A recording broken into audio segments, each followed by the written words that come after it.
Bonjour, c'est Mylène Kéry et je suis heureuse de pouvoir vous partager cet évangile du jour qui est si près de mon cœur. On le lit ensemble.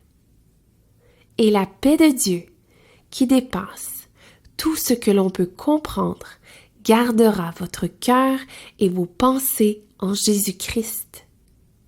Dans une certaine saison de ma vie, alors que je traversais un deuil très difficile, j'ai expérimenté la paix de Dieu qui surpasse toute intelligence. Alors que ma situation était à l'opposé de la paix, je me suis accrochée à la paix de Dieu puisque ma vie en dépendait littéralement.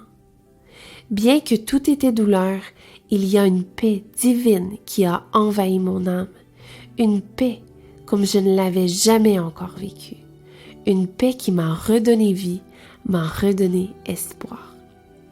La paix de Dieu, c'est la certitude de sa souveraineté, savoir qu'il tient le monde dans sa main et qu'il n'y a pas une larme, une douleur, une prière, une situation qu'il ne voit pas, ne connaît pas et n'entend pas. La Bible nous donne une multitude d'exemples de la paix qui surpasse toute intelligence, dans des situations qui auraient dû être empreintes de peur, d'angoisse, d'anxiété et de doute. Prenons par exemple la fournaise ardente, Méchac, Shadrach et Abednego.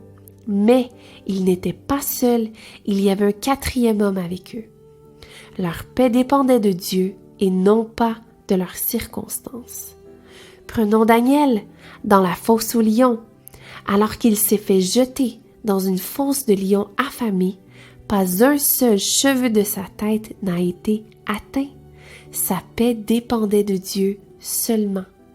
Paul, enchaîné en prison, il était tellement en paix qu'il élevait des louanges et les chaînes ont été brisées. Sa paix dépendait de Dieu seulement. Moi, j'aimerais te poser la question aujourd'hui. Qu'est-ce qui alimente tes pensées et ton âme? Qu'est-ce que tu lis? Qu'est-ce que tu regardes? Qu'est-ce que tu écoutes? Tout ce que nous permettons à nos yeux de regarder et à nos oreilles d'entendre a un effet sur notre paix intérieure. Nous devons aller chercher notre paix dans la présence et la parole de Dieu. Elle est là, la paix véritable. Notre destinée est fixée, notre victoire assurée.